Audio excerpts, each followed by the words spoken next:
Hello everyone, welcome to my YouTube channel.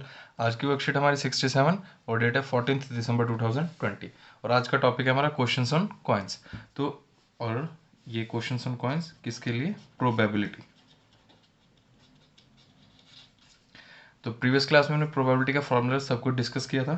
तो coins का है, हम बात करते हैं अगर हमारे पास एक कॉइन हो तो हमारे पास सिर्फ दो आउटकम्स है, या तो हेड होगा या फिर टेल होगा। इसी तरीके से अगर हमारे पास दो कॉइन होंगे, टू कॉइन्स होंगे, तो अब आउटकम्स आपके चेंज हो जाएंगे। या तो होगा head head, head tail, tail head, या फिर टेल टेल।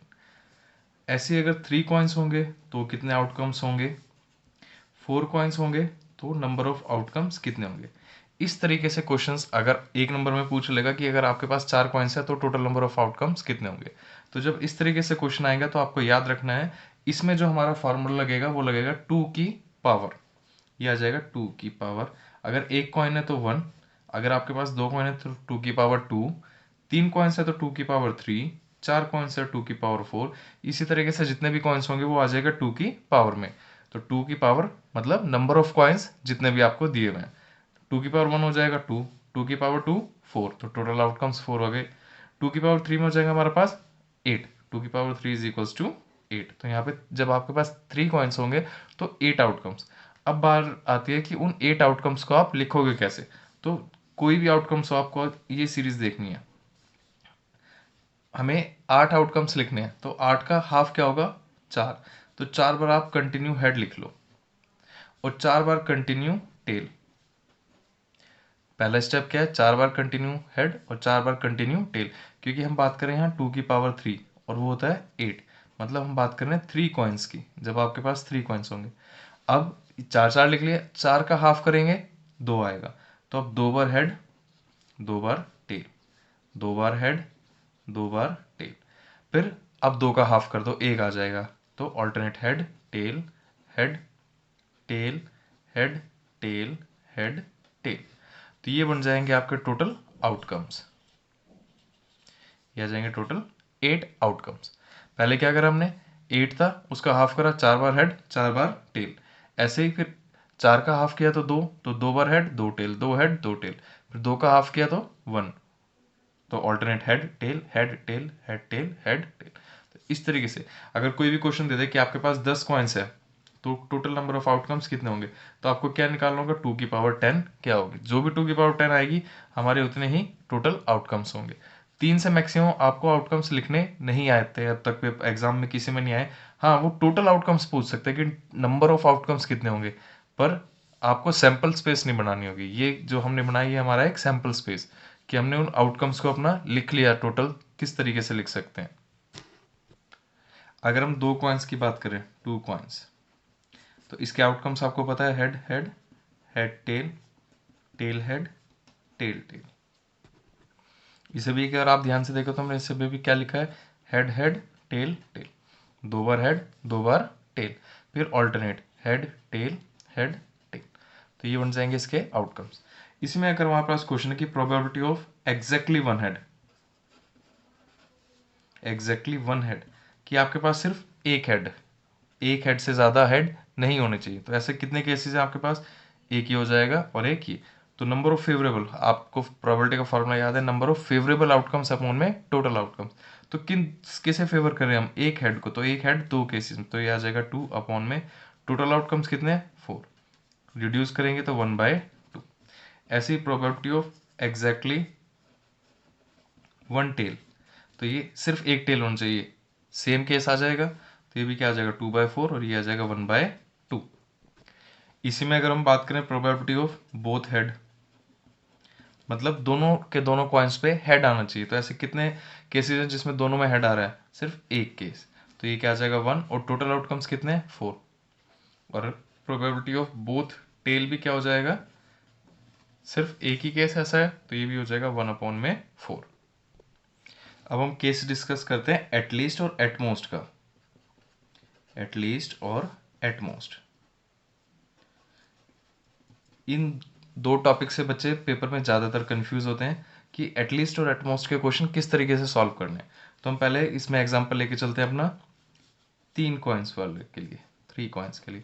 तो टोटल आउटकम्स आपको पता है कि 3 कॉइन्स में कितने बनेंगे 8, और कैसे लिखेंगे हेड हेड हेड हेड, 4 बार हेड और 4 बार टेल, फिर 2 बार हेड 2 बार टेल, 2 बार हेड और 2 बार टेल। अब alternate head tail head tail head tail head tell. Question आता है probability of at least one head. At least one head का मतलब कम से कम एक हेड तो होना चाहिए। 2 भी चलेंगे, 3 भी चलेंगे, 4 भी चलेंगे, 5 भी चलेंगे, एटलीस्ट कम से कम एक हेड तो होना ही होना चाहिए। और जब एटलीस्ट का क्वेश्चन आएगा कम से कम एक हेड, तो ये भी आ जाएगा कम से कम एक हेड, ये भी है, इसमें भी कम से कम एक हेड है, ये भी कम से कम एक हेड, इसमें भी कम से कम एक हेड है, ये भी कम से कम एक हेड, एक हेड, यहाँ पे है 0 हेड, तो ये वाला केस हमारा नहीं होगा।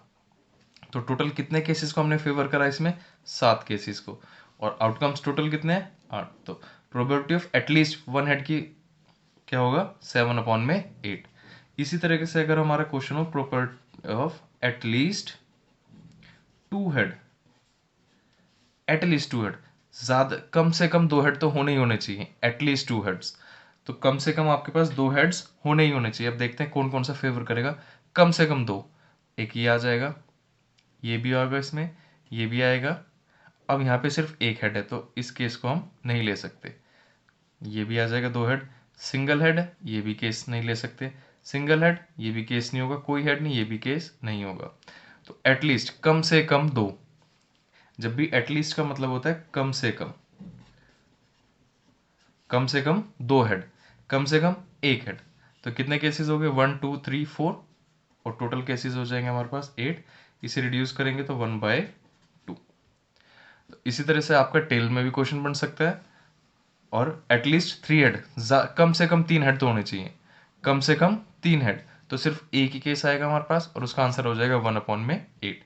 ऐसे अगर क्वेश्चन आ जाए probability of at most one head, at most one head, at least का केस आपने देख लिया। अब देखते हैं एटमोस्ट वन हेड के लिए क्या होगा।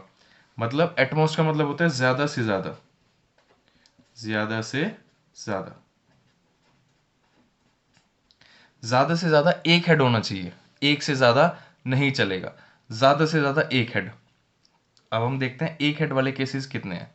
यहाँ पे 3 हेड है, यहाँ 2 हेड, एक केस ये रहा, 2 हेड, एक हेड, एक हेड, और ये भी केस आएगा क्योंकि हमने लिखा है ज्यादा से ज्यादा एक होना चाहिए, 0 भी हो सकता है, ज्यादा से ज्यादा एक होना चाहिए, आपके पास वो 0 भी हो सकता है पर एक से फालतू नहीं होगा। तो टोटल कितने केस हो गए 1 2 3 4, 4, और टोटल कितने केसेस है हमारे पास 8। तो इसका आंसर भी क्या आ जाएगा 1/2। इसी तरीके से अगर क्वेश्चन लिखा हो प्रोबेबिलिटी ऑफ एटमोस्ट 2 हेड, आपके पास ज्यादा से ज्यादा 2 हेड्स होने चाहिए, 0 भी हो सकता है, इसमें 0 हेड भी हो सकते हैं, 1 हेड भी हो सकता है, 2 हेड भी हो सकता है। जैसे हमने एटमोस्ट 1 हेड करा था तो यहाँ पे क्या था आपके पास 0 हेड भी हो सकता है और 1 हेड भी, इससे आगे नहीं जाएगा। जब हम 2 हेड की बात कर रहे हैं तो 0 भी होगा, 1 भी होगा, 2 भी होगा, 2 से आगे नहीं जाएगा। अगर ऐसे हम एटलीस्ट में देखें, एटलीस्ट 1 हेड, कम से कम एक, तो एक भी चल सकता है, 2 भी चल सकता है, 3 भी चल सकता है, 4 5 6 कितने भी हो सकते हैं। और एटलीस्ट 2 हेड, कम से कम 2 होने चाहिए, तो 2 भी होगा, 3 भी होगा, इस वाले में एक नहीं आएगा। ऐसे 4 भी, 5 भी, 6 कितना भी हो सकता है। तो अब देखते हैं प्रोबेबिलिटी ऑफ एटमोस्ट 2 हेड, 0 भी होगा, 1 भी होगा, 2 भी होगा, लेकिन 3 नहीं होंगे। तो आपको पता है कि 3 सिर्फ यहाँ पे एक ऐसा केस है जहाँ 3 हेड है, बाकी सारे केसेस में या तो 0 हेड है, या 1 हेड है, या 2 हेड्स है। तो इसकी प्रोबेबिलिटी क्या हो जाएगी 7/8। पहले एग्जांपल में हमारे पास फिर से एक कॉइन को 2 बार टॉस किया तो आउटकम्स कितने होंगे head head tail tail, head tail head tail. अब हमसे पूछा probability of at least one head. तो एटलीस्ट वन हेड का मतलब एक भी होगा, 2 भी होगा, 3 भी होगा, 4 भी होगा, कितने भी होंगे, लेकिन 0 नहीं होगा। कम से कम एक हेड, कम से कम एक हेड कितने केसेस बन जाएंगे 1 2 3, तो इसका आंसर आ जाएगा 3/4। सेकंड पार्ट में पूछा है same face, probability of same face, मतलब दोनों में या तो हेड होगा या दोनों में टेल होगा। तो ऐसे कितने केसेस है, दोनों में हेड और दोनों में टेल। कितने केसेस है 2 केस, टोटल कितने केसेस बने 4, रिड्यूस करेंगे तो 1/2।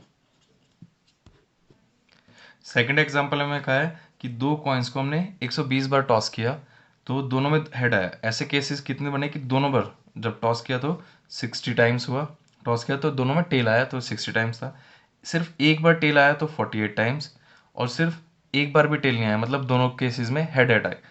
मतलब ये दो कॉइन्स, इनको 120 टाइम्स टॉस किया तो 60 बार ऐसा हुआ कि दोनों में, इसमें भी टेल था इसमें भी टेल। 48 टाइम्स ऐसा हुआ कि एक में टेल था दूसरे में हेड, और 12 टाइम्स ऐसा था कि दोनों पे हेड हेड आए। तो अगर आपको प्रोबेबिलिटी निकालनी है, प्रोबेबिलिटी ऑफ टू टेल्स, तो ये कितना हो जाएगा 60, क्योंकि किसे फेवर कर रहे हैं, दो टेल्स को। दो टेल्स कितने हैं 60 के, टोटल कितना है 120।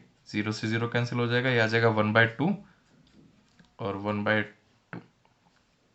फिर है प्रोबेबिलिटी ऑफ वन टेल, एक टेल की क्या प्रोबेबिलिटी है 48, टोटल कितना है 120। 48 120 जब आप इसे सॉल्व करेंगे तो ये आ जाएगा आपके पास 4/10, और ये आ जाएगा 0.40 ऐसे ही आ जाएगा 0.50। फिर आ जाएगा प्रोबेबिलिटी ऑफ जीरो टेल, कि आपके पास एक भी बार टेल नहीं आया। ये कितना दिया हुआ हमें 12, तो आ जाएगा 12 में 120, 1/10 से कैंसिल हो जाएगा, ये आ जाएगा 0.10। तो ये बन गया हमारे टोटल प्रोबेबिलिटीज। अब आपको प्रीवियस क्लास में बताया भी था कि किसी भी इवेंट की सारी प्रोबेबिलिटीज का सम कितना होगा 1, वो अभी हम चेक कर लेंगे। अब आपने दोनों कॉइन्स उछाल 120 बार जब उछालोगे तो यही तो हो सकता है, तो एक भी टेल ना आए या एक टेल या दो टेल, सारे इवेंट्स हमें दिए हुए हैं।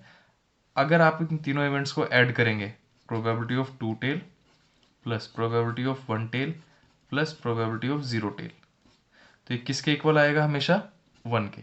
सिंप्लीफाई करके देख लेते हैं LHS को, 0.50 प्लस 0.40 प्लस 0.10, 549, 9 प्लस 1 10, तो ये कितना आ जाएगा 1। तो यहाँ से हम लिख सकते हैं LHS is equals to RHS। ये हमारे फॉर्मूला भी सिंप्लीफाई हो गया। फर्स्ट क्वेश्चन में हमें दिया हुआ, हमने एक कॉइन को 500 टाइम्स टॉस किया और उसमें से हमें 159 टाइम्स टेल मिला, तो हमें प्रोबेबिलिटी ऑफ टेल फाइंड करनी है। तो प्रोबेबिलिटी ऑफ टेल फॉर्मूला आपको याद है, नंबर ऑफ फेवरेबल आउटकम्स, तो हम किसे फेवर कर रहे हैं टेल्स को, और टेल कितनी बार आया हमारा 159, तो ऊपर क्या आ जाएगा 159 divided by total outcomes. Total कितना 500 टाइम्स हमने उसे टॉस किया, तो ये आ जाएगा 159 अपॉन में 500। सेकंड क्वेश्चन में उसने कहा है कि आपने दो कॉइन को टॉस किया, तो दो कॉइन्स के पहले आउटकम्स लिख लेते हैं, head head tail tail, alternate head tail head tail. अब पहला पार्ट है getting at least one tail, probability of at least one tail, कम से कम एक, कम से कम एक, तो मतलब एक भी होगा, दो भी होगा, तीन भी, चार भी, कितने भी, पर कम से कम एक होना चाहिए, जीरो नहीं होगा। तो कम से कम एक, यहाँ भी एक है, यहाँ भी एक है, और यहाँ पे दो वाला केस मिल जाएगा, तो इसका क्या हो जाएगा 3, और टोटल आउटकम्स कितने हैं 4, तो इसका आंसर क्या होगा 3 अपॉन में 4। सेकंड पार्ट दिया getting no tail, probability of getting no tail, कोई भी टेल नहीं आएगा, कोई भी टेल नहीं आएगा, सिर्फ हेड होगा। सिर्फ हेड होगा, हमारे पास एक ही आउटकम्स है जिसमें दोनों हेड है, क्योंकि यहाँ भी एक बार टेल है, यहाँ भी टेल है, और यहाँ भी टेल है। जीरो टेल का सिर्फ एक आउटकम्स हो गया, तो ये आ जाएगा 1 अपॉन में 4। कॉइन के लिए सिर्फ आपको ये याद रखना है कि 2 की पावर में आएगा जितने भी नंबर ऑफ कॉइन्स होगा। अगर वो 2 की पावर 1 है तो 2 आउटकम्स, 2 की पावर 2 है तो 4, और 2 की पावर 3 है तो 8 आउटकम्स। और ये आउटकम्स भी आपको बता दिए किस तरीके से आपको लिखने हैं। वीडियो को लाइक करें, शेयर करें, और चैनल को सब्सक्राइब करना ना भूलें। रेगुलर अपडेट्स के लिए आप बेल आइकन को भी प्रेस कर लें। Thank you.